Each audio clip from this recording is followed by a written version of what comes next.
She entered the wrong office. The CEO boss said, "Stay, I was waiting for you." There are moments in life when a single wrong turn changes everything. Nadia Reeves had been running on fumes for weeks. 3 jobs, 2 younger siblings to support, and a stack of bills that never seemed to shrink. When she rushed into the wrong office on the 47th floor of Apex Tower, she expected an apology and a quick exit. What she didn't expect was the man behind the mahogany desk, sharp suit, piercing gray eyes, who looked at her like he'd been waiting his entire life. "Stay," he said, his voice low and certain. "I was waiting for you." And in that moment, Nadia had 2 choices: run from the impossible or step into a story she never saw coming. If you've ever wondered what happens when fate disguises itself as a mistake, this story is for you. This isn't a fairy tale. It's rawer than that. It's about 2 people drowning in different oceans who found each other in the most unexpected way. By the end, you'll understand why sometimes the wrong door is exactly where your story begins. The alarm clock screamed at 5:47 in the morning. Nadia's hand shot out from under the thin comforter, slapping the snooze button with the precision of someone who'd perfected the movement through months of exhausted repetition. Her eyes opened to the same cracked ceiling she'd been staring at for 2 years, since the night everything changed.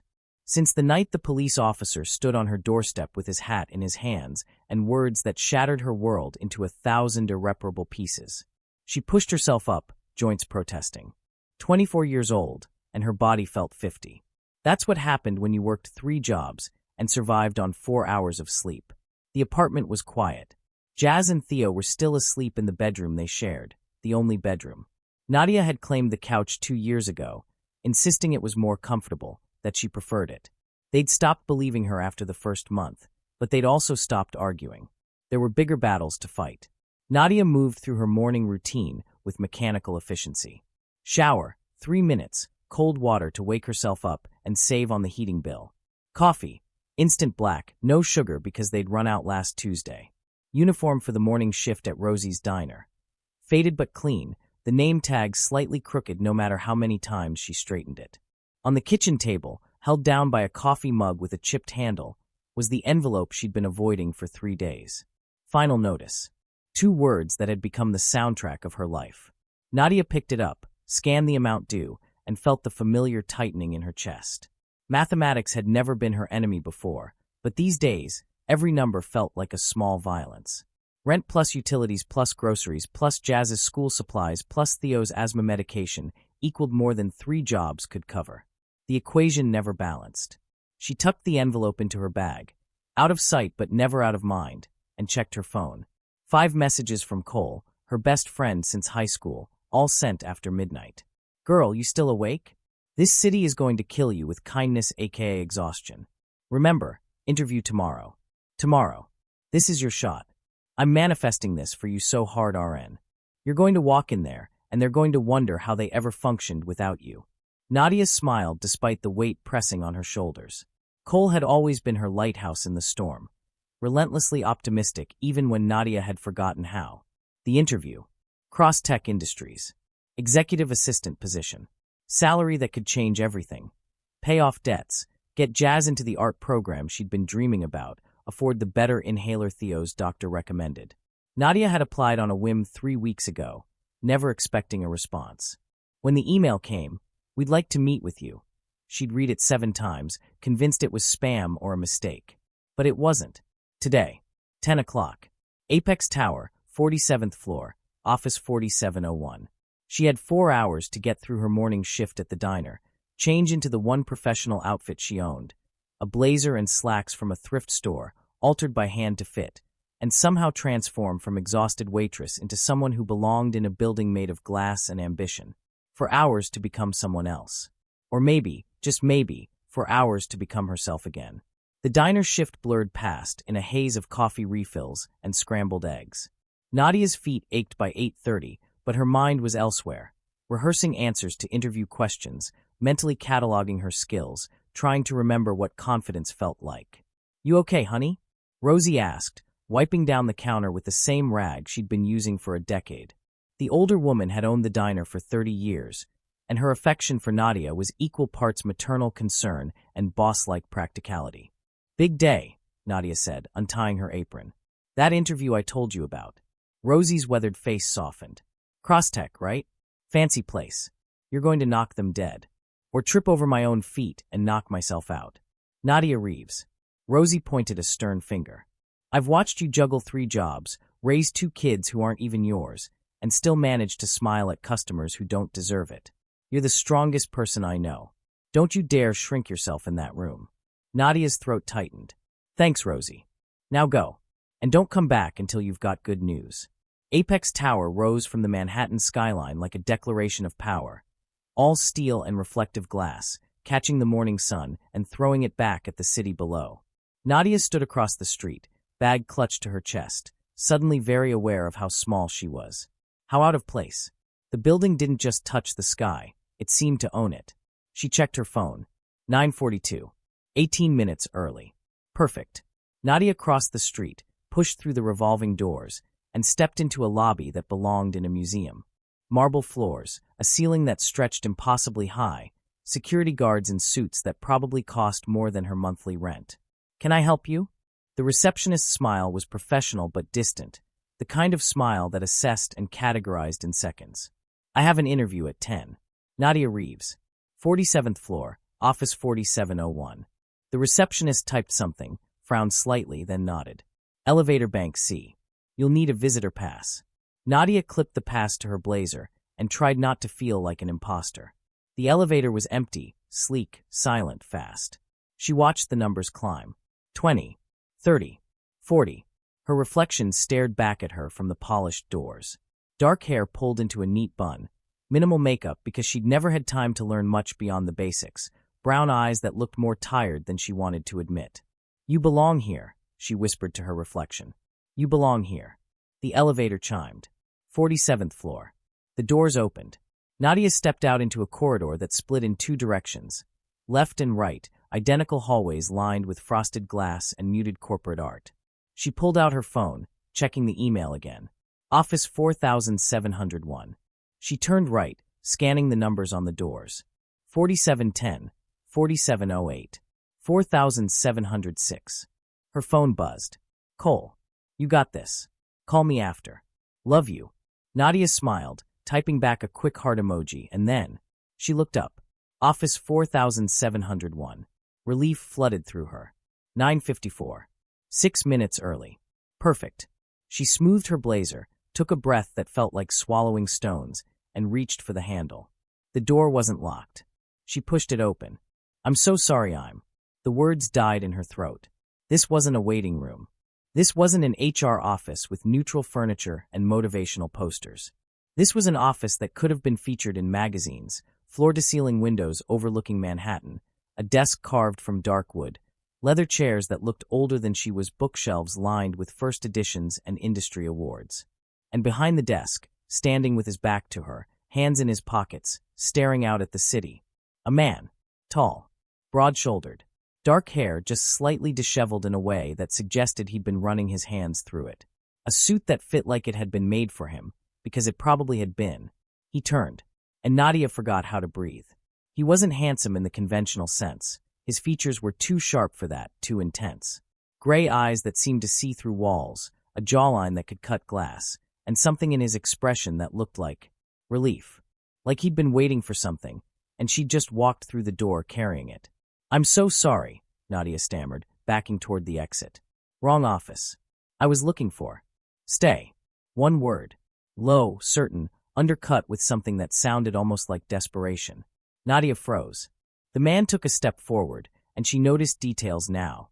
The slight shadows under his eyes, the tension in his shoulders, the way his hands weren't quite steady. I was waiting for you, he said. Nadia's heart hammered against her ribs. I don't understand. I'm here for an interview. Executive assistant position. Office 4701. His mouth curved into something that wasn't quite a smile. You're in Office 4701. But this is. She looked around, reality slowly clicking into place. The nameplate on the desk, small and understated. Dominic Cross, CEO. Oh no. Oh no no no. I'm in the wrong. This is the CEO's office. I'm supposed to be. Exactly where you need to be. He gestured to one of the leather chairs facing his desk. Please. Sit. Mr. Cross, I think there's been a mistake. Dominic, he corrected gently. And there's no mistake, Nadia Reeves. The sound of her name in his voice sent a shiver down her spine. She should leave. Every instinct screamed at her to apologize, back out gracefully, find the actual interview location. But something kept her frozen. The way he was looking at her. Not like a CEO assessing an applicant, but like someone who'd been lost in a storm and just spotted land. How do you know my name? She asked. You're here for the 10 o'clock interview. I read your application. He moved to his desk, pulled out a folder, opened it. 3 jobs. Raising 2 younger siblings after your parents passed. Night courses at community college, put on hold for financial reasons. References that describe you as reliable, compassionate, and, this is my favorite part, annoyingly determined to see the best in people. Nadia felt exposed, like he'd just read her diary out loud. That doesn't explain why I'm in your office instead of HR. Dominic closed the folder, met her eyes. Because I requested you be sent to me directly. Why? Because everyone else who walks through that door has a script. They perform. They tell me what they think I want to hear. He leaned against his desk, and for a moment, the CEO mask slipped. What she saw underneath was raw and human. You walked in here terrified and real. That's rare. Have you ever met someone who felt familiar, even though you'd never seen them before? Someone who looked at you like they'd been searching for you without knowing your name? Drop a comment if you know that feeling, because what happened next changed both their lives forever. Nadia's mind raced. This didn't make sense. CEOs didn't personally interview executive assistants. CEOs didn't look at strangers like they were to questions they'd been too afraid to ask. Mr. Cross. Dominic. Dominic, she corrected, and his name felt strange on her tongue. I don't understand what's happening. Neither do I, he admitted. But I know this. I need someone real in my life. Everyone around me performs, board members, employees, even friends. They see the position, not the person. You walked in here human. That's what I need. For what? To be your executive assistant. No.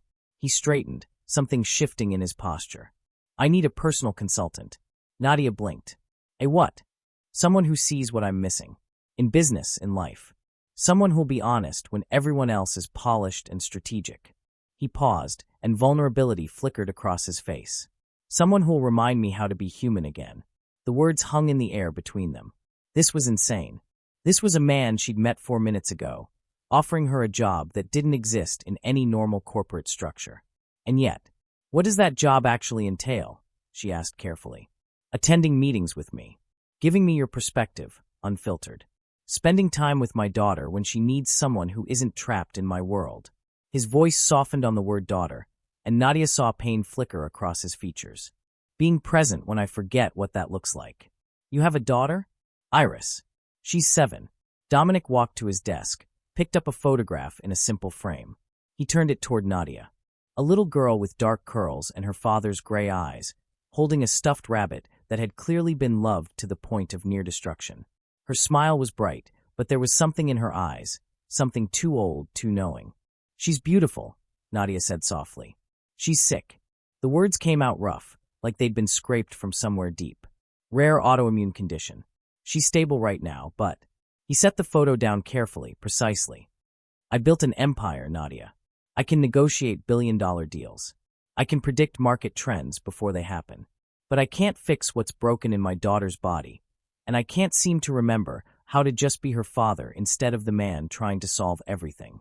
Nadia's chest tightened. She knew that feeling, the helplessness of loving someone you couldn't save with sheer force of will. The doctors say she needs stability, joy, normalcy. Dominic's laugh was bitter. My ex-wife says I chose the company over our family. Maybe she's right. I don't know anymore. What I do know is that Iris lights up around people who are genuine. And you. He looked at Nadia again, and this time she saw the exhaustion behind the power. You walk through that door like a storm, flustered and apologetic and completely, utterly real. Silence stretched between them. What's the salary? Nadia finally asked, because she had to be practical even when her heart was doing something complicated and dangerous in her chest. Dominic named a number. Nadia's vision blurred at the edges. It was enough to pay off every debt. Enough to put Jazz through art school.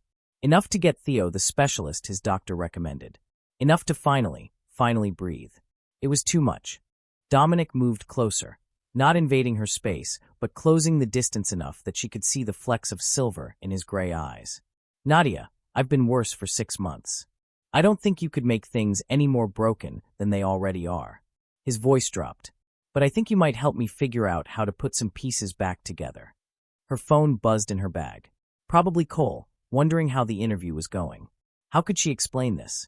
She'd walked into the wrong office and found a man who looked at her like she was an answer instead of an interruption, who was offering her a lifeline disguised as a job that made no sense, who had a daughter who needed normalcy and a father who'd forgotten how to provide it. Every logical bone in her body screamed that this was too strange, too good to be true, too complicated. But Nadia had been drowning for 2 years, and this man was offering her a chance to finally surface. I need time to think, she said. Dominic nodded, understanding in his expression. Of course. Take 24 hours. My direct number is on this card. He pulled a business card from his desk, wrote something on the back in sharp, precise handwriting, and handed it to her. If you decide yes, call me. If you decide no, call me anyway. You walked through that door for a reason, Nadia, even if it was the wrong one. She took the card. Their fingers brushed, and something electric passed between them. Awareness, recognition, the beginning of something neither of them could name yet. Thank you for your time, Mr. Cross. Dominic, he corrected one more time, gentle but firm. Dominic, she echoed. She walked to the door, hand on the handle, and then, against every ounce of self-preservation she possessed, she looked back. He was watching her with an expression that made her feel seen in a way she hadn't felt in years. Why do I get the feeling you really were waiting for me? She asked. Dominic's smile was sad and honest, and carried the weight of things he wasn't saying. Because I was, he said simply. I just didn't know what you'd look like until you walked through that door. Nadia left Apex Tower in a daze. The city moved around her, taxis honking, people rushing past with their coffee and their purpose, but she felt suspended in amber, frozen in the moment when Dominic Cross looked at her and said, I was waiting for you. She found herself in Central Park without quite remembering how she got there. Her legs had carried her while her mind spun in circles, trying to make sense of what just happened. The business card felt like it was burning a hole through her pocket. She pulled it out, read the handwriting on the back. Sometimes the universe disguises miracles as mistakes. DC. Nadia sat on a bench near the pond, watching ducks glide across the water with the kind of ease she'd forgotten existed. Her phone buzzed. Cole. Again. She answered. Well. Cole's voice was bright with anticipation. Are you officially a corporate badass now? I don't know how to explain what just happened. Oh my God, did they reject you? Nadia, I swear if they didn't reject me. The CEO personally offered me a job that doesn't make any sense with a salary that sounds made up. Silence on the other end. Then, I'm sorry, what? Nadia told her everything. The wrong office, Dominic's strange certainty, Iris's photograph, the job that was less position and more proposition. When she finished, Cole let out a low whistle. Okay, so either you just walked into a romance novel, or this is the setup for a true crime documentary. Cole. I'm serious. CEO offers stranger mysterious job after she accidentally enters his office? Nadia, that's either fate or the beginning of a Dateline episode. You're not helping. Okay. Cole's tone shifted, becoming serious. Real talk. What does your gut say? Nadia watched a mother duck guide her ducklings across the water, patient and certain. My gut says it's too good to be true, she admitted. My gut says people don't actually get rescued by mysterious CEOs who look at them like they're the answer to prayers they didn't know they were saying. But he has a daughter who's sick. And he looked broken, Cole. Like someone who'd built everything and realized too late that he'd forgotten to build a life inside all that success. Nadia's voice caught. And when he talked about needing someone real, I felt it. Like I understood what he meant because I've been performing too, working 3 jobs, pretending I'm fine, smiling through exhaustion. So you're actually considering this? I don't know. Maybe. The money would change everything for Jazz and Theo. And maybe. She trailed off. Maybe what? Maybe I'm tired of just surviving. Maybe I want to see what it feels like to actually live again. Cole was quiet for a moment. Then call him. It's only been an hour. He said to take 24. Nadia, when was the last time something happened in your life that felt like possibility instead of obligation? The question hit her square in the chest. I can't even remember, she whispered. Then maybe this is the universe trying to remind you that you're allowed to want things. You're allowed to take chances. Cole's voice softened. You've been drowning for 2 years, babe. Maybe this is your lifeboat. Maybe it's weird and unconventional and doesn't make sense, but maybe that's exactly what you need. After they hung up, Nadia sat for another hour on that bench. She thought about Jazz, who'd stopped talking about her art dreams because they felt too expensive, too impractical. She thought about Theo, who tried to hide his asthma attacks so Nadia wouldn't worry about medical bills. She thought about herself, the version that existed before the accident, before grief turned her life into a series of survival strategies instead of choices. She pulled out her phone, started typing an email, deleted it, started again. This time, she got it right. Mr. Cross, Dominic, I've thought about your offer. I have questions, and I'm probably going to regret this email in the morning when logic catches up with impulse. But here's what I know. I've been performing for 2 years. Performing strength for my siblings. Performing optimism at 3 jobs that barely keep us afloat. Performing like I'm fine when I'm falling apart. If you're offering me a chance to stop performing and just be honest, with you, with myself, then I want to try. I'll take the job. But I need you to understand, I'm not here to fix you. I'm not here to be some magical solution to complicated problems. If you need someone real, then I need you to be real too. No performing. No polished corporate masks. Just honesty, even when it's uncomfortable. If you can do that, then yes. I'll stay. Nadia. She hit send before she could talk herself out of it. Her phone buzzed 30 seconds later. Honesty, even when uncomfortable. I can do that. Welcome to Crosstech, Nadia. Come to Apex Tower tomorrow, 9 a.m. We'll handle paperwork, and then I'd like you to meet Iris. Thank you for staying. D. Nadia stared at the screen until her vision blurred. She'd just said yes to the most insane offer of her life. And somehow, it felt like the first real choice she'd made in 2 years. That night, Nadia told Jazz and Theo over reheated pasta that tasted like cardboard. I got a new job, she said, trying to keep her voice casual. Jazz looked up, fork halfway to her mouth. The interview? Already. Yeah. I start tomorrow. Theo frowned. What about the diner? And the tutoring? Anne. I'm quitting all of them. The words felt surreal. This job pays enough that I won't need the others. Jazz and Theo exchanged glances. The silent sibling communication that Nadia had watched develop over 2 years of the 3 of them against the world. How much is enough?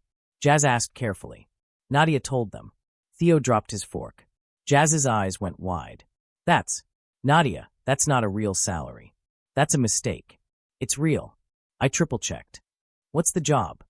Theo's voice was cautious, protective despite being 14 and smaller than her. Personal consultant to the CEO of Crosstech Industries.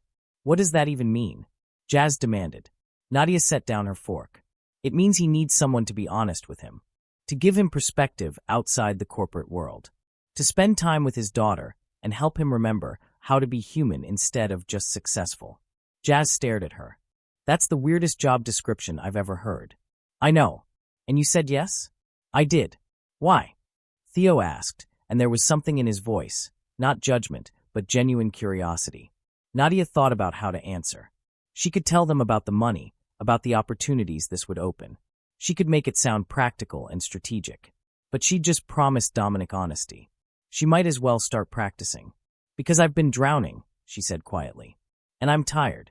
And when I walked into that office by mistake, the man who hired me looked at me like I mattered. Not because of what I could do for him, but because of who I am. And I haven't felt that in a really long time. Jazz's expression shifted, softening. Nadia, I know it's weird. I know it sounds too good to be true. But maybe I'm allowed to take a chance on something that feels like possibility instead of just survival. Nadia's voice cracked. Maybe we're all allowed to stop just surviving. Theo got up, walked around the table, and hugged her from behind, fierce and tight and wordless. Jazz joined in, and for a moment, the 3 of them stood in their tiny kitchen with its cracked linoleum and flickering light, holding each other like they had on the worst nights. We trust you, Jazz whispered. If you think this is right, then it's right. And if that CEO guy turns out to be a creep, Theo added, voice muffled against Nadia's shoulder, I know where Apex Tower is. Nadia laughed through the tears she'd been holding back. Deal. That night, She lay on her couch that wasn't a bed and stared at the ceiling that wasn't hers. Tomorrow, everything would change. Tomorrow, she'd walk back into that building and step fully into the strange, impossible life Dominic Cross was offering. Tomorrow, she'd meet Iris and find out if she could actually do this. Be honest, be present, be real in a world that rewarded performance. For the first time in 2 years, Nadia felt something unfamiliar flickering in her chest. Nadia arrived at Apex Tower at 8:57 the next morning. This time, she wasn't wearing a thrift store blazer. She wore the same outfit. It was all she had, but she wore it differently. Shoulders back, chin up, like someone who belonged. Fake it till you make it, Cole had texted that morning. Or better yet, fake it till you become it. The receptionist recognized her, handed her a permanent security badge without the distant smile from yesterday. Mr. Cross is expecting you. 47th floor. The elevator ride felt different this time. Nadia watched the numbers climb and felt her stomach flip with nerves and anticipation, and something that felt suspiciously like excitement. The doors opened. Dominic was waiting in the hallway. He wore another perfectly tailored suit, charcoal gray today, with a dark blue tie that brought out the color of his eyes. His hair was slightly less disheveled, but the shadows under his eyes remained. "You came," he said, and there was relief in his voice that made Nadia's chest tighten. "You sound surprised. I spent half the night convinced you'd change your mind." He gestured down the hall. "Come on, let's get the boring part over with first." The boring part turned out to be 45 minutes of paperwork in an HR office with a woman named Patricia who looked at Nadia with undisguised curiosity. "Personal consultant," Patricia read from the form, eyebrows raised. "That's a new position." "Brand new," Dominic confirmed from where he leaned against the wall, arms crossed. "And the salary is?"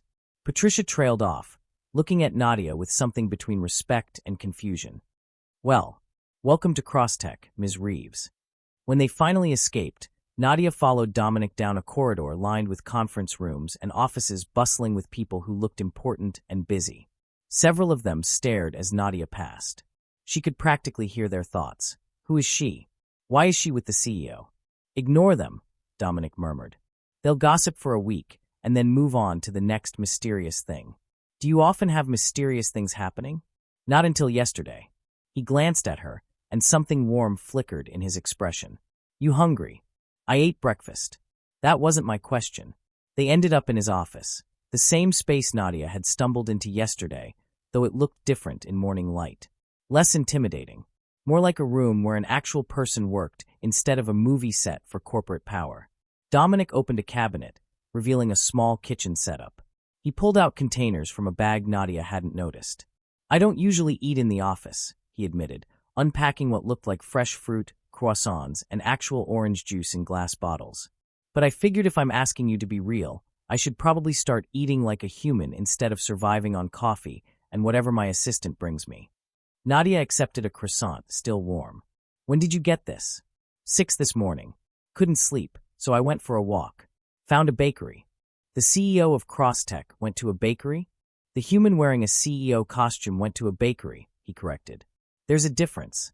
They ate in comfortable silence for a few minutes, and Nadia found herself relaxing incrementally. This didn't feel like a boss and employee dynamic. It felt like two people sharing breakfast and trying to figure each other out. "Tell me about your siblings," Dominic said eventually. "Jazz and Theo, right?" Nadia nodded, swallowing a bite of croissant. "Jazz is 16, wants to be an artist but thinks it's impractical. Theo is 14, has asthma, loves math and basketball even though he can't always play." "There." She paused, searching for words. "They're the best people I know. And I'm terrified every single day that I'm not enough for them." "You raised them for 2 years while working 3 jobs. You're enough." "I didn't have a choice." "That's not true." Dominic leaned forward, elbows on his knees, and his expression was intense. "You had choices, Nadia. You could have let the state take them. You could have crumbled under the weight. You chose to fight. That's not nothing." The words settled into her chest like stones, heavy but solid, anchoring. "Tell me about Iris," she said, shifting the focus. Dominic's face transformed, pain and love warring for dominance. "She's 7 going on 70. Wise in a way kids shouldn't have to be." He stood, walked to the window overlooking Manhattan. "She was diagnosed 2 years ago. Rare autoimmune condition that attacks her nervous system. Some days she's fine, running, laughing, being a kid. Other days she can barely get out of bed. I'm sorry. The doctors say she's stable. The medication is working. But stable isn't cured, and working isn't healed. His voice roughened. My ex-wife, Vanessa, blames me. Says I prioritized the company over our family. She's not entirely wrong. I thought if I built something big enough, important enough, I could protect Iris from everything. Turned out I couldn't protect her from her own body. Nadia joined him at the window, standing close enough to offer presence without invading space. You can't protect anyone from everything, she said quietly. Trust me, I've tried. But you can show up. You can be there. That counts for more than you think. Dominic looked at her, and for a moment, the CEO mask dropped completely. What she saw underneath was a father drowning in guilt and fear. I don't know how to show up anymore, he admitted. I don't know how to be enough for her. Then maybe we'll figure it out together. The words hung between them, a promise, an offering, the beginning of something neither could name yet. Dominic's phone buzzed. He glanced at it, and his expression shifted. That's the hospital. Iris is awake. She wants visitors. He looked at Nadia. Want to meet her? Nadia's stomach flipped. Now. No pressure. But I told her about you last night. She's curious. You told her about me? What did you say? That I met someone who reminded me what real looks like. And just like that, Nadia's heart did something complicated and dangerous. Okay, she said. Let's go. St. Catherine's Hospital was 15 minutes from Apex Tower by car. Dominic drove himself, a sleek black sedan that probably cost more than Nadia had earned in the past 2 years combined, but he drove it like a normal person, not someone trying to prove anything. They didn't talk much during the drive. Dominic's knuckles were white on the steering wheel, and Nadia understood without words. This was his most vulnerable place. Not the boardroom, not the office. This hospital where his daughter existed between stable and suffering. St. Catherine's was private, quiet, more like a hotel than the fluorescent-lit medical centers Nadia had taken Theo to for his asthma. The nurses recognized Dominic immediately, greeting him with the kind of gentle familiarity reserved for people who'd become part of the furniture. She's in good spirits today. A nurse named Ruth told them as they walked down the corridor. Been asking for you since 7. This is Nadia, Dominic said. She'll be visiting regularly. Ruth's eyebrows rose fractionally, surprise, curiosity, but no judgment. Good. Iris could use more people who make her smile. They stopped outside room 3847. Through the small window, Nadia could see a space that had been transformed from sterile to personal. Drawings taped to walls, stuffed animals arranged on shelves, a mobile of paper cranes hanging from the ceiling. And in the bed, propped up on pillows, a little girl with dark curls and her father's eyes. Dominic knocked gently, then pushed the door open. Dad! Iris's face lit up, and the transformation was stunning, from tired child to pure joy in an instant. Hey, butterfly. Dominic crossed the room, leaned down to kiss her forehead. How are you feeling? Better. Dr. Martinez says my levels are good today. Iris's gaze shifted past her father, landing on Nadia with open curiosity. Is that her? This is Nadia, Dominic confirmed, gesturing her closer. Nadia, this is Iris. Nadia approached slowly, suddenly aware that this moment mattered more than any interview, any first impression she'd ever made. This was a child who'd been let down by adults making promises they couldn't keep. This was someone who'd learned too young that bodies could betray and love couldn't always fix. Hi, Iris, Nadia said softly, stopping at the bedside. Your dad's told me a lot about you. Iris studied her with the kind of directness only children possess, unfiltered assessment, looking past surface to truth. You're pretty, Iris said finally. But not like magazine pretty. Like real people pretty. Nadia laughed, surprised and charmed. That might be the best compliment I've ever gotten. Dad said you smile with your eyes. Iris tilted her head. He's right. Most people smile with their mouth, but their eyes stay sad. Yours match. Dominic cleared his throat. Iris notices things. I notice everything, Iris corrected matter-of-factly. There's not much else to do in here except watch people and read and think. She patted the bed beside her. Will you sit? I want to ask you questions. Nadia glanced at Dominic, who nodded encouragingly. She settled carefully on the edge of the bed, and Iris immediately scooted closer. What's your favorite color? Iris asked. Deep blue, like the ocean right before sunset. Favorite animal? Owls. They're quiet, but they see everything. Favorite food? My mom's lasagna. She made it every Sunday before. Nadia's voice caught. Before she couldn't anymore. It took her a moment to recognize it. Hope. Iris's expression softened with understanding beyond her years. Your mom died. Yes. 2 years ago. Her and my dad together. That's really sad.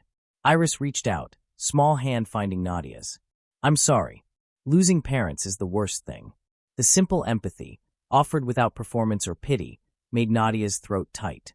Thank you, she managed. Do you have any siblings? 2. Jazz and Theo. They're teenagers now, but they were just kids when it happened. I take care of them. Iris's eyes widened. Like a parent. Kind of. More like a really bossy older sister who makes them eat vegetables. Iris giggled, and the sound was magic, pure and bright and unburdened for a moment.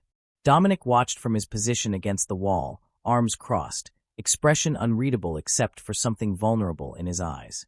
Dad said you're going to help him remember how to be human, Iris said matter of fact. He forgets sometimes. Gets all serious in business and forgets to laugh at my jokes. I never forget to laugh at your jokes, Dominic protested. You do the fake laugh, Iris corrected. The one that sounds like you're trying but your brain is somewhere else. She looked at Nadia. You know what I mean? I absolutely know what you mean. See, Dad? She gets it. Nadia spent the next hour with Iris and Dominic, and it felt less like meeting someone new and more like sliding into a space that had been waiting for her. Iris showed her drawings, elaborate scenes of forests and castles and dragons that were surprisingly sophisticated for 7. She explained the paper crane mobile. Dad makes one every time he visits. There's 47 now. 47 cranes. 47 visits to this room. Nadia's heart ached. They played a simple card game that Iris won handily, crowing with delight. They talked about books. Iris loved fantasy, anything with magic and adventure. Dominic mostly watched, contributing occasionally, but Nadia could feel his tension gradually easing. This was what he'd been missing. Not performance, just presence. Eventually, Iris's energy flagged. Her movements slowed, and shadows crept back under her eyes. I'm tired, she admitted, voice small. Then rest, butterfly. Dominic helped arrange her pillows, pulled the blanket up. We'll come back tomorrow. Both of you. Iris looked at Nadia hopefully. If you want me to. I do. Iris's hand found Nadia's again. You're easy to be with. You don't try too hard. That's because I don't really know what I'm doing, Nadia admitted. I'm just showing up. That's all I need, Iris whispered. People who just show up. The words landed like an arrow in Nadia's chest. She squeezed Iris's hand gently. Then I'll be here. Promise. Promise.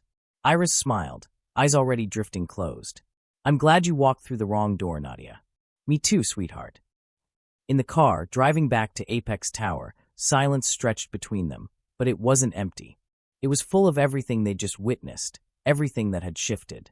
She liked you, Dominic said finally, voice rough with emotion. She's incredible. She is. He gripped the steering wheel tighter.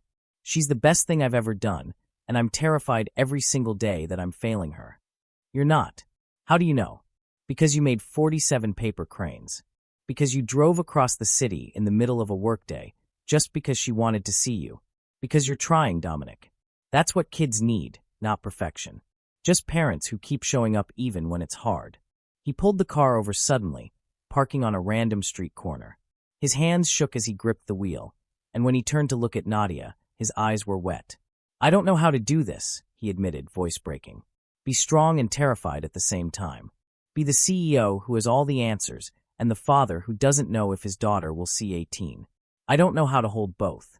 Nadia reached over, covered one of his hands with hers. You don't have to choose, she said quietly. You just have to stay. Be both. Be scared and strong and human and real. Iris doesn't need you to have all the answers. She just needs you to be there. If you've ever had to be strong and broken at the same time, you know what Dominic felt in that moment. Sometimes the bravest thing we do is admit we're terrified. Drop a comment if you've ever had to be brave while falling apart, because what happens next will remind you why vulnerability is actually courage. Dominic's shoulders shook. And then, for the first time since they'd met, he let himself break.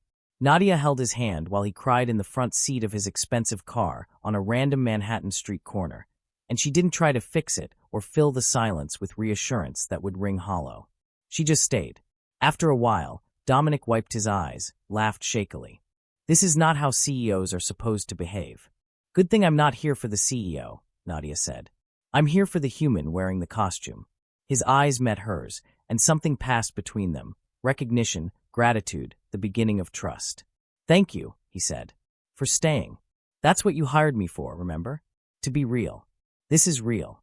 He laughed again, more genuine this time. I'm paying you very well to watch me have a breakdown in my car. Consider it money well spent. They sat for another moment, and then Dominic started the car again. But something had shifted. The walls he'd built around himself, around his pain and fear and vulnerability, had developed cracks. And Nadia was beginning to understand that this job wasn't about her fixing him. It was about her being present while he learned to fix himself. That evening, Dominic insisted on driving Nadia home. She protested. I can take the subway, I've been doing it for years, but he waved her off. Humor me. I want to see where you live. She gave him the address reluctantly, suddenly very aware of the distance between his world and hers. Her neighborhood in Queens was loud and alive. Kids playing in the street despite the chill, music drifting from open windows, the smell of cooking food mixing with exhaust fumes. Her building was pre-war, weathered, held together by stubbornness and rent control. Dominic parked, looked up at the building without judgment. Which floor? Third. No elevator. Jazz and Theo home. Probably. Jazz has late art class on Tuesdays, but Theo should be back from school. Can I meet them? Nadia's heart stuttered. You want to meet my siblings? You met my daughter. Seems fair. She couldn't argue with that logic. The stairwell smelled like decades of cooking and the faint mustiness of old buildings. Nadia's apartment was at the end of the hall, 3C painted on the door in chipped gold numbers. She unlocked it, pushed it open, and immediately heard Theo's voice from the living room. Nadia? You're home early. He appeared in the doorway, stopped short when he saw Dominic. Oh, Theo, this is Dominic Cross. My new boss. Nadia gestured between them. Dominic, this is Theo. Dominic extended his hand. Good to meet you, Theo. Theo shook it, suspicious but polite. You're the CEO guy. Guilty. And you're paying my sister a stupid amount of money to be your personal consultant, which is a job that doesn't make sense. Theo, Nadia warned. It's fine. Dominic's mouth twitched with something like amusement. You're right. It doesn't make traditional sense. But neither does raising your siblings at 24 while working 3 jobs. Sometimes life doesn't make sense, and we do our best anyway. Theo studied him for a long moment, then nodded slowly. Fair. The apartment was small, living room that doubled as Nadia's bedroom, kitchen barely big enough for 2 people, one actual bedroom that Jazz and Theo shared. But it was clean, personal, filled with small touches that made it home. Jazz's artwork on the walls, Theo's basketball trophies on a shelf, photographs of their parents in simple frames. Dominic took it all in without comment, without the pity Nadia had learned to hate. Nice place, he said simply. It's tiny. It's home. There's a difference. Jazz burst through the door 15 minutes later, paint-stained and breathless. She stopped dead when she saw Dominic sitting at their kitchen table, drinking tea from a chipped mug. Jazz, Dominic. Dominic, Jazz. Jazz set down her bag slowly. You're really real. Last time I checked. And you're really paying her that salary. I am. Why? Dominic looked at Nadia, then back at Jazz. Because your sister walked into my office by accident and reminded me what it looks like when someone's real instead of performing. In my world, that's rare. And valuable. Jazz narrowed her eyes. If you hurt her, I know people. You know people? Theo snorted. Jazz, you know art students and the lady who runs the coffee shop. Art students are scrappy. We'll fight. Dominic laughed, genuine, surprised, delighted. Noted. I'll do my best not to require fighting. They ordered pizza because Nadia was too tired to cook and Dominic insisted on paying. They sat around the small table that barely fit 4 people, and somehow it felt natural, this unlikely group sharing a meal and conversation. Dominic asked Jazz about her art. She showed him her portfolio on her phone, reluctant at first, then warming when he asked genuine questions instead of offering empty praise. This one, he said, stopping on a painting of a subway station. The way you captured the light. That's exceptional. Jazz flushed. It's just practice. It's more than practice. You have perspective, both technical and emotional. That's not something you can teach. He looked at her seriously. Have you applied to any programs? Can't afford them. Scholarships exist. So does rejection. So does never trying, Dominic countered gently. Look, I'm not saying it's easy, but I've built a career on calculated risks. Sometimes the scariest thing is also the right thing. Jazz looked at Nadia, who nodded encouragingly. Maybe, Jazz said quietly. Maybe I'll look into it. After dinner, Dominic insisted on doing dishes despite protests. Nadia found herself standing beside him at the sink, drying while he washed, and the domesticity of it felt surreal. Thank you, she said quietly, for being kind to them. They're easy to be kind to. They're good kids. He handed her a plate. You did that. Raised them to be thoughtful and brave. I just tried not to screw them up too badly. You succeeded. He paused, hands in soapy water, and looked at her. Can I ask you something? Sure. Why did you say yes? Really. Not the answer you gave them, or the answer you gave me. The real reason. Nadia dried the plate carefully, buying time.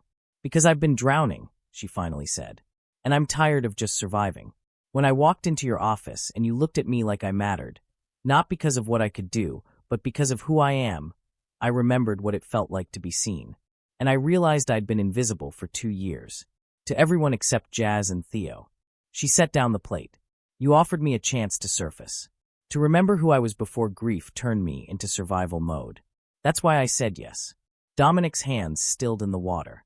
He turned to face her, and in the cramped kitchen with its flickering light and chipped counters, he looked at her like she'd just handed him something precious. I'm glad you did, he said softly. I'm glad you stayed. Me too. They finished the dishes in comfortable silence, and when Dominic left, promising to pick her up at 8 the next morning, Nadia found Jazz and Theo waiting in the living room. So, Jazz said, he's not what I expected. What did you expect? I don't know. Arrogant corporate guy who treats people like assets. But he was human. Real. That's the point, Nadia said. He forgot how to be human. I'm supposed to remind him. And, Theo prompted, are you? Reminding him. Nadia thought about Dominic crying in his car. About the way he looked at Iris, like she was his whole world. About how he'd sat at their table and treated Jazz's art like it mattered. I think we're reminding each other, she said. The next 3 weeks developed a rhythm. Nadia would meet Dominic at 8, and they'd spend mornings in his office, sometimes working, sometimes just talking. She attended meetings with him, offering perspectives that made board members uncomfortable and Dominic thoughtful. She pointed out when people were performing instead of being honest. She asked questions that hadn't been asked before. Why are we expanding into that market? She'd asked during one meeting, and a VP had looked at her like she'd spoken another language. Because it's profitable, he'd said with barely concealed condescension. But is it ethical? Nadia had pressed. Those are communities that can barely afford your current products. Are you helping them or exploiting them? The room had gone silent. Dominic had leaned back in his chair, studying her, then looked at the VP. She has a point. Reassess the proposal. If we're going into that community, we do it in a way that serves them, not just our bottom line. After meetings like that, people whispered. Some admired her boldness. Others resented this outsider with no business degree questioning their strategies. Nadia didn't care. She wasn't here to make friends with executives. She was here to be real. Afternoons were for Iris. They'd visit the hospital, and Nadia would read to her, play games, listen to elaborate stories about fantasy worlds where sick princesses became warriors. Dominic would join when he could, and slowly, incrementally, Nadia watched him relax into fatherhood instead of wearing it like armor. Tell me about your parents, Iris asked one afternoon while braiding Nadia's hair with surprising skill for 7. Nadia tensed, but Dominic's eyes across the room encouraged her to be honest. My dad was funny, she said. Always making jokes, even bad ones. My mom was quieter, but when she laughed, it filled the whole room. They loved each other so much that even as a kid, I felt lucky to witness it. What happened to them? Car accident. A truck ran a red light. They died instantly, so they didn't suffer. That's what the police said. It's supposed to be comforting, but... Nadia's voice cracked. It's not really, because I didn't get to say goodbye. Iris's small hands stilled in her hair. That's the worst part about dying. The people left behind don't get to say the things they needed to say. The wisdom in those words made Nadia's chest ache. Nadia thought about it. Thank you for showing me what love looks like, for teaching me to be strong, for giving me Jazz and Theo, even if I got them in the worst way. She wiped her eyes. And I tell them I'm doing my best. Even when it's hard. Even when I'm scared. I'm trying to make them proud. They are proud, Iris said with absolute certainty. Parents always are. Even when they can't say it. She looked at Dominic when she said it, and something passed between father and daughter. Understanding, forgiveness, love wrapped in complicated history. Evenings, Nadia went home to Jazz and Theo. But things had shifted there too. With her new salary, they'd been able to move to a slightly bigger apartment in a safer neighborhood. 2 bedrooms, so Nadia finally had her own space. Jazz had applied to 3 art programs. Theo's doctor had prescribed the better medication. For the first time in 2 years, they weren't just surviving. They were living. But paradise never lasts. The cracks started small. Articles appeared online. Crosstech CEO's mysterious consultant. Who is Nadia Reeves? Accompanied by photos of her and Dominic leaving the hospital, walking together, sharing coffee. The tone was speculative, insinuating. Then came the headlines that hurt. Gold digger or genuine? From 3 jobs to corner office. Too good to be true? Nadia tried to ignore them. But people at Crosstech started treating her differently. Conversations stopped when she entered rooms. She caught whispers, sideways glances. Dominic's assistant, a woman named Simone who'd worked with him for 8 years, was particularly cold.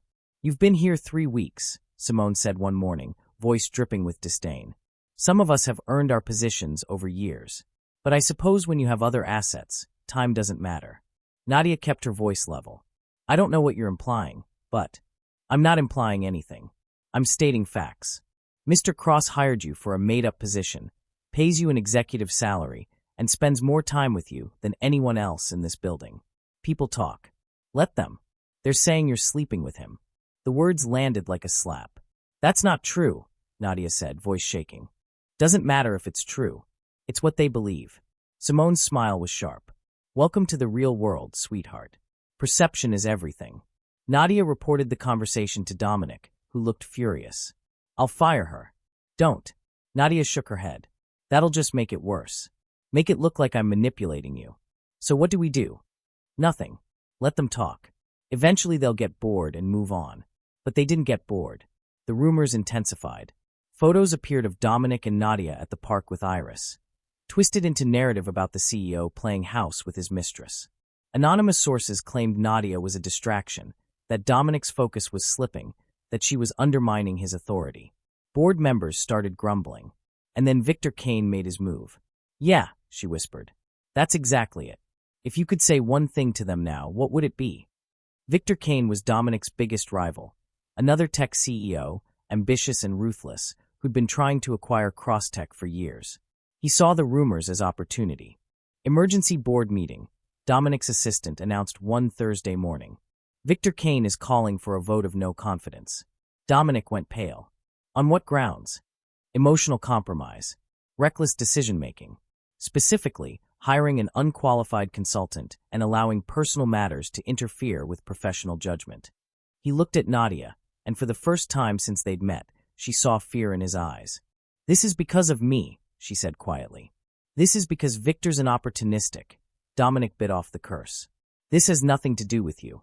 It has everything to do with me." Nadia felt the walls closing in. "I'm making your life harder. Maybe I should." "Don't."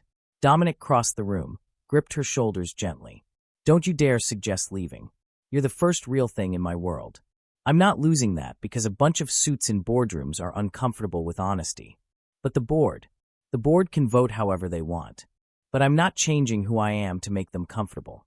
His voice softened. "You showed me how to be human again, Nadia. How to be present for Iris. How to build a company that actually serves people instead of just extracting profit. I'm not going back to who I was before you walked through that door. Even if it costs you everything?" Even then, the conviction in his voice made her heart ache.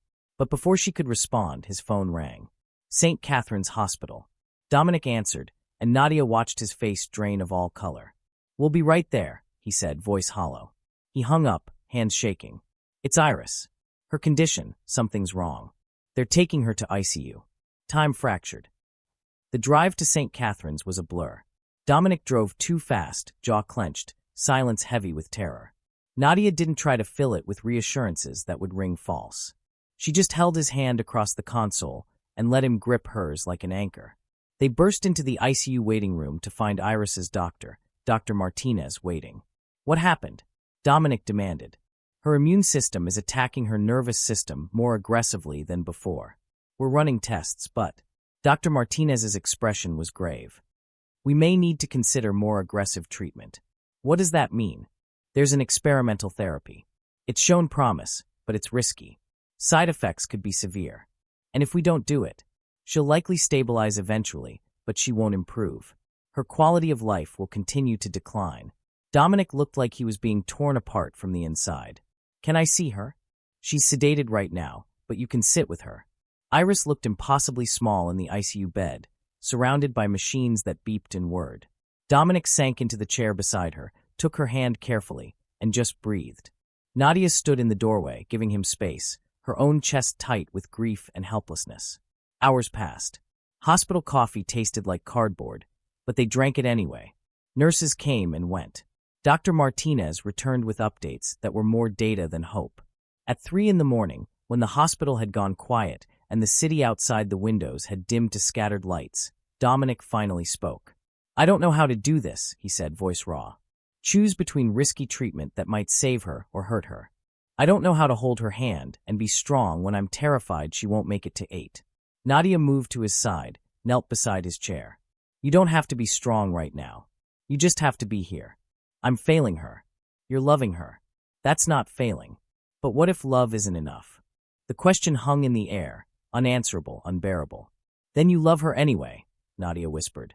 You show up, and you're scared, and you make impossible choices, and you love her through all of it. That's all any parent can do. Dominic's face crumpled. He leaned forward, forehead against Nadia's shoulder, and let himself break. She held him while he cried. This powerful man who'd built empires now reduced to a father's terror, and she didn't try to fix it. She just stayed. After a while, he pulled back, wiped his eyes roughly. I need to make a decision about the treatment. What does your gut say? My gut says I'd rather she live scared and scarred than not live at all. He looked at Iris's sleeping face. The experimental therapy. We'll do it. Okay. But the timing, there's the board meeting tomorrow. Victor's calling for my removal. If I'm not there, then you're not there. Nadia, that's my company. If I lose the vote, then you lose the vote. She gripped his hands. But you don't lose Iris. She needs you here tomorrow during the procedure. Not in a boardroom defending yourself to people who've already decided what they believe. So I just let Victor win? You let Iris know she's more important than any company. Nadia's voice was fierce. You showed me how to be brave, Dominic. Now let me return the favor. I'll go to the board meeting. I'll speak for you. He stared at her. You can't. You're not a board member. You don't know corporate politics or... I know truth. That's all I've got. She stood, met his eyes. You taught me that honesty matters more than performance. Let me use that. They'll eat you alive. Maybe. But at least you'll be here with your daughter where you belong. Nadia's voice softened. Trust me. The way I trusted you when I walked through that door. Dominic looked at her for a long moment, and something passed between them. Deeper than gratitude, more complicated than trust. I'm falling for you, he said quietly. And that terrifies me because I don't know if I have room in my life for you and Iris and the company and... Then make room, Nadia interrupted. Or don't. But don't use fear as an excuse. She leaned down, pressed a kiss to his forehead. I'm falling for you too. And yes, it's terrifying. But I walked through the wrong door and found you, and I'm not running just because the story got complicated. His hand caught hers. What if I lose everything? He whispered. Then we'll figure it out together. Nadia arrived at Crosstech at 9 the next morning wearing her one good blazer and trembling hands she refused to show. The boardroom was on the 52nd floor, all glass and power, designed to intimidate. 20 people sat around a table that could have fit 40, and they all turned to stare when she entered. Victor Kane sat at the head of the table like he already owned it, silver hair, sharp suit, sharp smile. And who are you? He asked, though his tone suggested he knew exactly who she was. Nadia Reeves. I'm here representing Dominic Cross. Murmurs rippled around the table. Where is Mr. Cross? An older board member asked. Gerald something. Nadia remembered from introductions. With his daughter. She's having emergency surgery this morning. Victor's smile sharpened. How convenient. Avoiding the consequences of his poor judgment by hiding behind a sick child. Rage flared white-hot in Nadia's chest. He's not hiding, she said, voice cold. He's being a father. Because unlike everyone in this room, he understands that some things matter more than quarterly earnings. And yet he sent you, his. Victor paused deliberately. Personal consultant. To defend him. That tells us everything we need to know about his priorities. It tells you he trusts me to speak truth. Nadia walked to the center of the room, refusing to shrink. Which is more than I can say for most of you. Excuse me. Simone, Dominic's assistant, looked scandalized. You heard me. You want to remove Dominic as CEO because you're uncomfortable with the fact that he's become human. That he hired someone outside your corporate bubble who asks uncomfortable questions. That he prioritizes his daughter over profit margins. Nadia looked around the room, meeting eyes that quickly looked away. When did you all forget that business is about people? Business is about growth, Victor said smoothly. About making smart decisions uncompromised by emotional attachments. Dominic has become a better leader, Nadia interrupted. Since I started working with him 3 weeks ago, he's restructured employee benefits, created mental health resources, redirected expansion plans to serve communities instead of exploiting them. He's made Crosstech a company that actually cares about the people it claims to serve. And profit margins have decreased, a woman in the corner pointed out, by 0.3%. Nadia had done her homework. While employee satisfaction has increased by 40% and public perception has improved significantly. You're not losing money. You're just not extracting maximum profit at the cost of human dignity. And that makes you uncomfortable. Silence. Furthermore, Nadia continued, you want to remove him because I exist. Because he hired someone unconventional who doesn't fit your mold. But let me ask you something. When was the last time anyone in this room told Dominic the truth? When was the last time someone questioned a decision without worrying about their career? More silence. That's what I thought. You want a CEO who performs, who makes you comfortable, who sacrifices everything, including his daughter, to keep profits high and questions low. Nadia's voice cracked, but she pushed through. But Dominic is building something better. A company that succeeds without destroying the people who make it run. And if that's not what you want, then maybe you're the ones who should leave. Victor stood, voice dripping with condescension. You're very passionate, Ms. Reeves. But passion doesn't run companies. Strategy does. Experience does. And you have neither. You're right. I don't have strategy or experience. Nadia turned to face him directly. But I have something you lost a long time ago, perspective.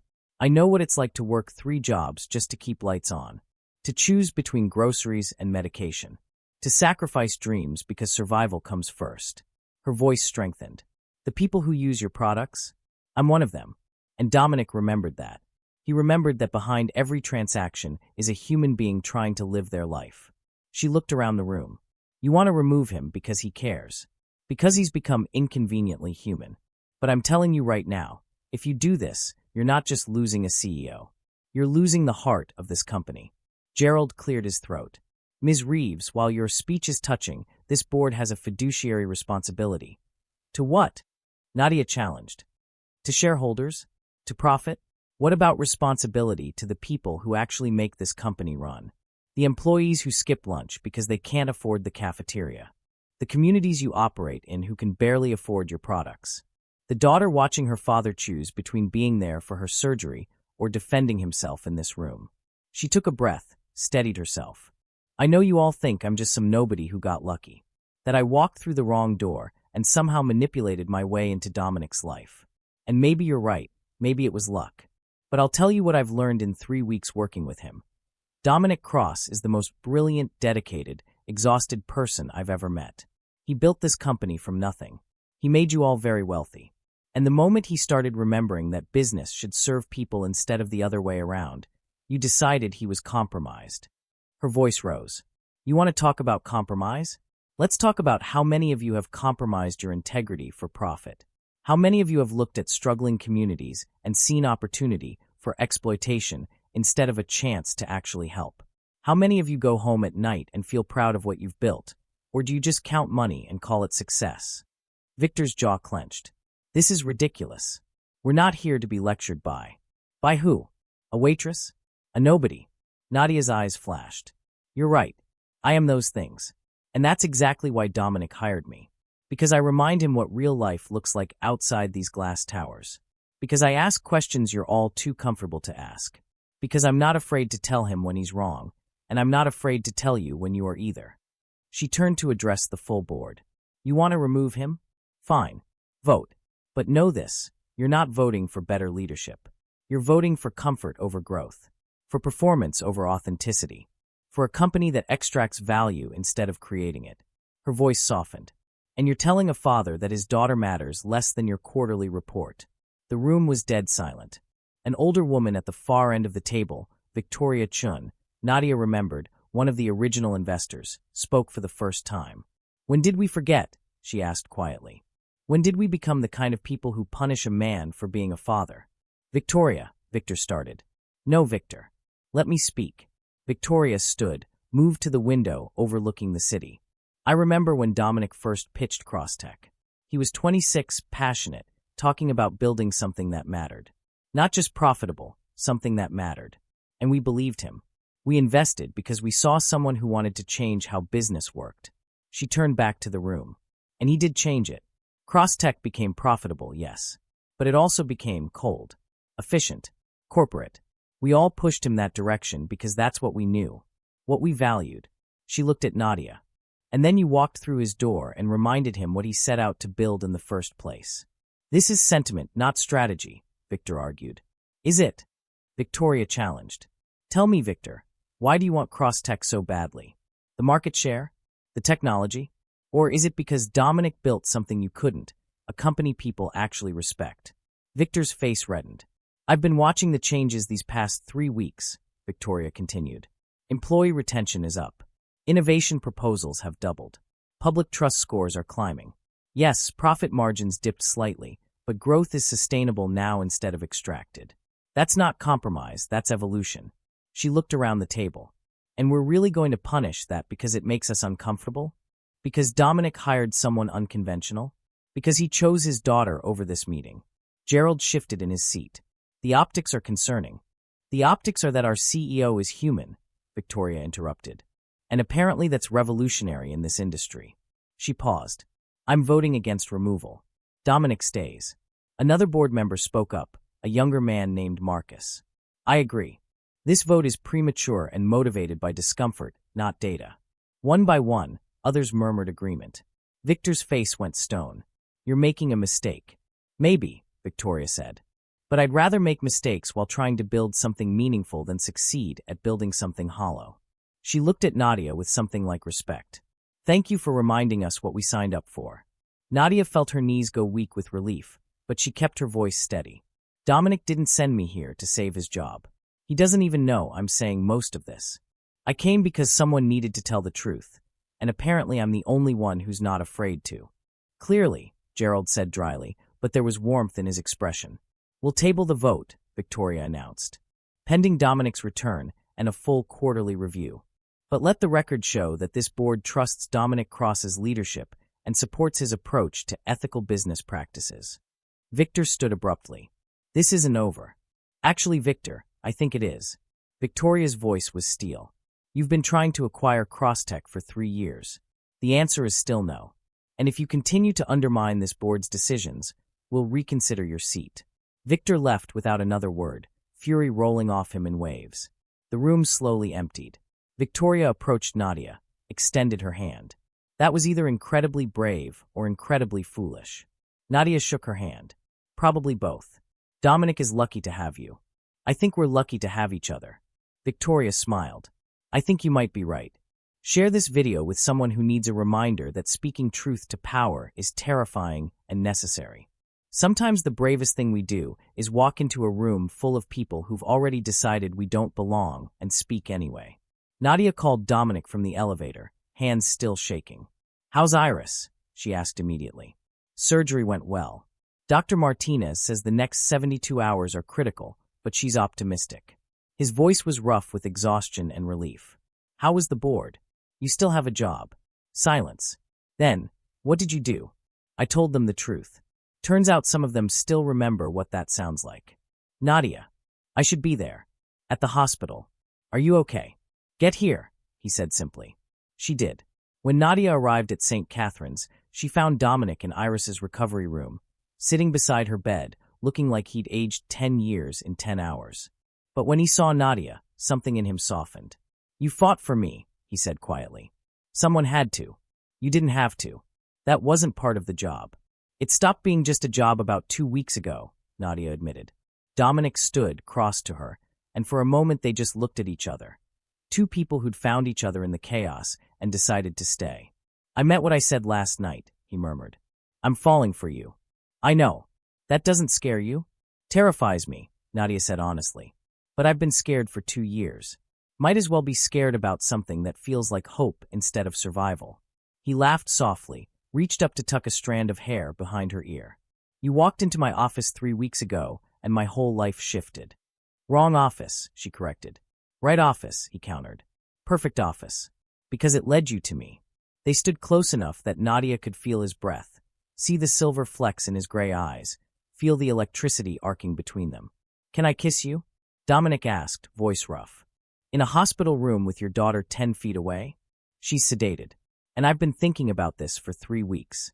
"That's really inappropriate boss behavior," Nadia said, but she was smiling. "Good thing you're here to keep me honest." He kissed her softly, tentative at first, then deeper as Nadia's hands found his shoulders and his arms wrapped around her waist. It tasted like hospital coffee and hope, like 3 weeks of tension finally finding release, like two people who'd been drowning separately deciding to float together. When they pulled apart, Dominic pressed his forehead to hers. "Thank you," he whispered, "for staying, for fighting, for reminding me what matters. Thank you for asking me to stay in the first place." A small voice from the bed. "Are you guys done being gross?" They sprang apart. Iris was awake, groggy but smiling, watching them with knowing eyes. "How long have you been awake?" Dominic demanded, moving to her side. "Long enough to see you kiss Nadia." Iris's smile widened. "Finally. I was wondering how long you'd take." "You were wondering. Iris, you're 7. I'm 7, not blind." She reached for Nadia's hand. "Did you come to visit me?" "Of course I did. I promised, remember." "You kept your promise." Iris squeezed her hand weakly. "Most people don't." "I'm not most people." "I know. That's why Dad loves you." Dominic choked on air. "Iris." "What?" "It's true. You look at her the way you used to look at Mom before everything got complicated." Iris's voice was matter-of-fact, wise beyond her years. "It's okay, Dad. I like Nadia. She makes you laugh real laughs instead of work laughs." Dominic looked at Nadia helplessly, and she had to fight not to laugh at his expression, caught between fatherly embarrassment and something tender. "Your daughter's very observant," Nadia said. "My daughter's a terror," Dominic corrected, but his voice was warm with love. "Your daughter's smart," Iris corrected. "And tired. And wants you both to stay until I fall asleep again." So they did. Dominic on one side of the bed, Nadia on the other, and Iris between them, small hand holding each of theirs, breathing evening out as medication and exhaustion pulled her back under. "She's going to be okay," Nadia whispered. "Dr. Martinez says the procedure went perfectly. If her body responds well." Dominic's voice caught. "She might actually improve. Not just stabilize, improve. Then she will. She's strong. Like her father. She's stronger than both of us combined." They sat in comfortable silence, watching Iris sleep, and Nadia felt something settle in her chest, something that felt like belonging. 3 weeks ago, she'd walked through the wrong door. Now, sitting in a hospital room holding hands with a man and his daughter, it felt like the rightest thing she'd ever done. 3 months later, Nadia stood in front of her laptop, staring at the email that had just arrived. Acceptance, Columbia University School of Social Work, Child Psychology Concentration. She read it 3 times, convinced it was a mistake. It wasn't. She'd applied on a whim 2 months ago, encouraged by Dominic and pushed by her own growing realization that she wanted to do more, wanted to help kids like Iris, like the younger versions of Jazz and Theo who'd lost parents and needed someone who understood. And somehow, impossibly, Columbia had said yes. Her phone rang. "Dominic." "Hey," she answered, still staring at the screen. "Hey yourself. I'm downstairs. Ready." "For what?" "It's Saturday. I promised Iris we'd take her to the park, remember? First official outing since she was discharged." Nadia had forgotten, too caught up in the email, in the possibility it represented. "I'll be right down." Central Park in October was a riot of color. Leaves turning gold and crimson, air crisp enough to require jackets, but warm enough to still be pleasant. Iris ran ahead, energy returned, color back in her cheeks, laughing as she chased pigeons with the fearlessness of a 7-year-old who'd survived something terrible and come out stronger. Dominic walked beside Nadia, fingers intertwined, watching his daughter with an expression of wonder and relief. "She's doing so well," Nadia said. "Dr. Martinez says her levels are the best they've been in 2 years. The experimental treatment worked." He squeezed Nadia's hand. "I keep waiting for something to go wrong, but maybe things are actually okay now." Maybe they are. They found a bench near the pond, the same area where Nadia had sat 3 months ago, trying to decide whether to say yes to an impossible job offer. "I got into Columbia," she said quietly. Dominic turned to her, eyes wide. "Nadia, that's incredible. When did you apply?" 2 months ago. Didn't think I'd actually get in." "Of course you got in. You're brilliant." He pulled her close, kissed her temple. "I'm so proud of you. It's a 2-year program. Full-time." She felt him tense slightly. "Okay, which means I can't keep working at Crosstech. Not the way I have been." Silence stretched between them.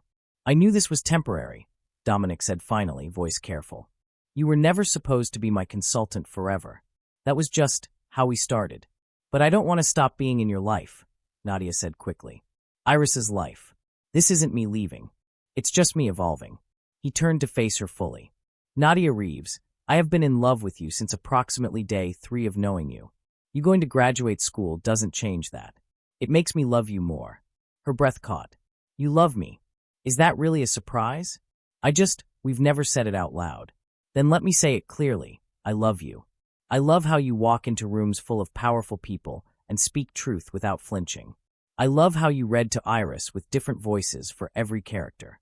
I love how you make Jazz believe in her art and Theo believe in his dreams. I love how you made me remember what it means to be human instead of just successful." He cupped her face gently. "You walked through the wrong door and became the rightest thing in my life. Columbia is lucky to have you. And I'm lucky you're letting me come along for the ride." Tears blurred Nadia's vision. "I love you too. So much it scares me." "Good. We'll be scared together." He kissed her, soft and certain and full of promise. And Nadia felt herself relax into it, into him, into this life that had started with a mistake and become something beautiful. "Does this mean you're going to be a real psychologist?" Iris asked, suddenly appearing beside the bench, breathless and grinning. "If I work really hard, yeah." "Will you still have time to visit me?" Iris Cross, "I will always have time for you." "Good. Because Dad's been talking about asking you to move in, and I need to make sure you know what you're getting into." Dominic groaned. "Iris." "What?" "It's true." Iris looked at Nadia conspiratorially. "He talks about you all the time. Nadia would think this is funny. Nadia would know what to do. It's kind of annoying, but also sweet." Nadia laughed, pulled Iris into a hug. "For the record, I have also been talking about your dad all the time. Cole makes fun of me constantly. So you'll move in? Your dad hasn't actually asked me yet." "Dad?" Iris turned to Dominic expectantly. He shook his head, smiling despite his exasperation. "This is not how I planned to do this."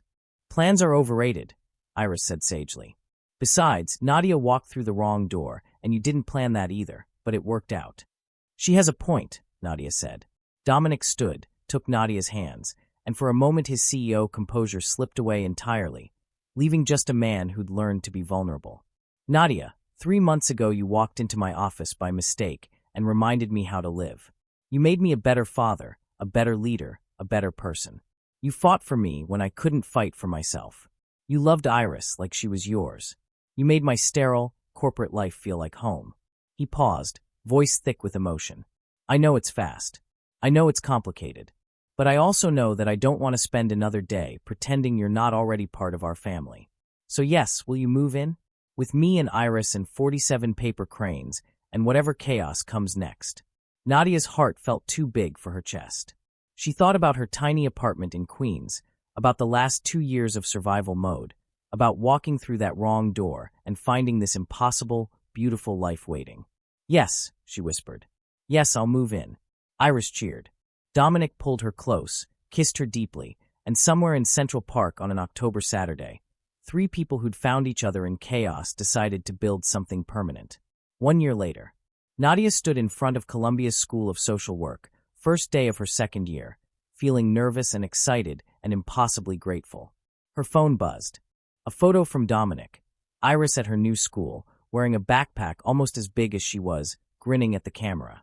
The caption, "First day of 3rd grade. She says to tell you she's brave like you taught her." Below that, another message from Jazz. "First day at Rhode Island School of Design. I'm freaking out, but in a good way. Thank you for making me apply." And Theo, "Made the basketball team. Coach says I'm the best point guard they've had in years. Told him I learned from the best, my sister who never gives up." Nadia blinked back tears, typed quick responses, and then looked up at the building where she'd spend the next year learning how to help kids who were hurting, who were lost, who needed someone to remind them they mattered. She thought about the version of herself from a year ago, exhausted, drowning, walking into the wrong office because she was too flustered to read a building directory correctly. That mistake had changed everything. She'd found Dominic, who taught her that success meant nothing without humanity. She'd found Iris, who showed her that strength came in 7-year-old packages. She'd found a version of herself that wasn't just surviving, wasn't just the guardian, the caretaker, the one who sacrificed everything. She'd found Nadia Reeves, the woman who walked through wrong doors and made them right. That evening, she came home, and it was home now, a penthouse apartment that Dominic had insisted they redesign together to feel less like a museum and more like a place where people actually lived. To find dinner already prepared, candles lit, and Iris at the table setting places with intense concentration. "Special occasion?" Nadia asked, setting down her bag. "Dad says we're celebrating," Iris reported. "But he won't tell me what." Dominic emerged from the kitchen, apron on, looking adorably domestic in a way that still made Nadia's heart flip. "Celebrating your first day of 2nd year," he said, pulling her in for a kiss. "And celebrating Iris being 2 months seizure-free. And celebrating Crosstech's new community initiative program that you helped design. And celebrating that we're a family," Iris added matter-of-factly. "Even if you guys aren't married yet." "Iris," Dominic warned. "What?" "It's true. Everyone asks me if Nadia is my mom, and I say she's not technically, but basically yes. And then they ask when you're getting married, and I say I don't know, ask my dad." Nadia bit back a laugh at Dominic's expression, somewhere between mortified and amused. "Your daughter's very observant," she said, echoing words from a year ago. "My daughter's a menace," he corrected, but his voice was warm. They ate dinner together, pasta that Dominic had somehow not burned, garlic bread, salad that Iris picked at while insisting vegetables were optional. They talked about Iris's day at school, about Nadia's professors, about the community center Crosstech was funding in the Bronx. After Iris went to bed, Nadia and Dominic stood on the balcony overlooking Manhattan, city lights stretching to the horizon. "Do you ever think about that day?" Dominic asked, arm around her waist. "When you walk through my door?" "Every day," Nadia admitted.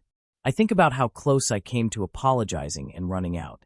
How different my life would be if I'd done that. I think about how I almost let you leave," Dominic said. "How I almost let fear and logic talk me out of asking you to stay. How close I came to spending the rest of my life wondering about the woman who looked at me like I was human instead of just a position. But you didn't let me leave. No, I asked you to stay. And you did. Best decision I ever made." He turned her to face him, and in his eyes she saw love and certainty and the future they were building together. "Marry me," he said. Nadia's breath caught. "What?" "Iris is right. She's infuriatingly right about most things. We're already a family. I love you. You love me. Let's make it official."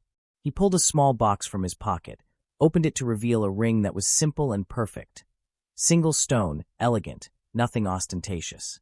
"Marry me, Nadia. Not because it's practical or because Iris wants us to or because it makes sense. Marry me because a year ago you walked through the wrong door and I fell in love with the person you are, brave, honest, kind, real. Marry me because I want to spend the rest of my life walking through wrong doors with you and making them right." Tears streamed down Nadia's face. She thought about the girl who'd walked into that office a year ago, desperate, exhausted, convinced she'd never be anything more than survival mode. She thought about the man who'd looked at her and seen possibility. She thought about Iris, about Jazz and Theo, about the family they'd all become. She thought about how sometimes the universe disguises miracles as mistakes. "Yes," she whispered. "Yes, I'll marry you." He slipped the ring on her finger, perfect fit, like it had been made for her, and kissed her under Manhattan stars while the city that had brought them together hummed below. From the apartment, they heard Iris's voice. Finally. I told you guys it would happen. They pulled apart, laughing. She's supposed to be asleep, Dominic said. When has she ever done what she's supposed to do? They went inside together, engaged now, official, building a life that had started with wrong doors and become all the right things. Nadia Reeves-Cross stood in front of her graduating class at Columbia, hood draped over her shoulders, diploma in hand, and felt the weight of how far she'd come. In the audience, Dominic sat beside Iris, now 9, healthy, thriving, still wise beyond her years. Jazz had flown in from RSD with her girlfriend, both of them in paint-stained jackets that screamed art student. Theo sat with Cole, now 18 and headed to MIT in the fall on a full scholarship. Her family, all of them, built from loss and wrong doors and choosing to stay when logic said run. After the ceremony, they gathered in a restaurant, private room that Dominic had insisted on, though Nadia had protested it was too much. You just got your master's degree in child psychology, he'd said. We're celebrating properly. Now, surrounded by the people she loved, Nadia felt gratitude so intense it hurt. Speech. Jazz called out. Nadia has to give a speech. I didn't prepare anything. Improvise, Theo said. You're good at that. So Nadia stood, glass of champagne in hand, and looked around the table. 2.5 years ago, I walked into the wrong office, she began. I was late, flustered, drowning in bills and exhaustion and the weight of trying to hold everything together. I expected to apologize and leave. What I got instead was a man who looked at me and said stay. She looked at Dominic, who smiled. And I did stay. Even though it was terrifying. Even though it made no sense. I stayed because sometimes the bravest thing we can do is trust that wrong turns might actually be right paths disguised as mistakes. Her voice strengthened. That decision changed everything. It brought me Dominic, who taught me what love looks like when it's honest and vulnerable and real. It brought me Iris, who showed me that strength comes in the smallest packages and the biggest hearts. She looked at her siblings. It gave Jazz and Theo space to dream again instead of just survive. It gave me space to become who I was always meant to be. Nadia raised her glass. So here's to wrong doors. To staying when logic says run. To building families from unlikely pieces. To people who see us, really see us, and choose to love us anyway. Her eyes found Dominic's again. And to the man who waited for someone he didn't know was coming, but recognized the moment she walked through his door. To wrong doors, everyone echoed, glasses clinking. After dinner, after Jazz and Theo and Cole had left for their hotel, after Iris had fallen asleep in the car on the way home, Nadia and Dominic stood in what had become their home. Their true home, not just his space she'd moved into, but something they'd built together. Dr. Reeves-Cross, Dominic said, testing the name. It suits you. It does, doesn't it? Nadia leaned into him, tired but happy. Hard to believe it's been 2.5 years since I stumbled into your office. Not stumbled. Walked deliberately into exactly where you were supposed to be. Is that what we're calling it now? That's what I've always called it. He turned her to face him. You know what I realized today? What? It does, doesn't it? Nadia leaned into him, tired but happy. Hard to believe it's been 2.5 years since I stumbled into your office. Not stumbled. Walked deliberately into exactly where you were supposed to be. Is that what we're calling it now? That's what I've always called it. He turned her to face him. You know what I realized today? What? I spent my whole life building things, companies, wealth, reputation, thinking that's what success looked like. And then you walked through my door and taught me that success is actually this. Standing in our home with our daughter sleeping in the next room, celebrating the woman I love achieving her dreams, knowing that tomorrow we'll wake up and do it all again. He kissed her forehead. That's success. You're my success, Nadia.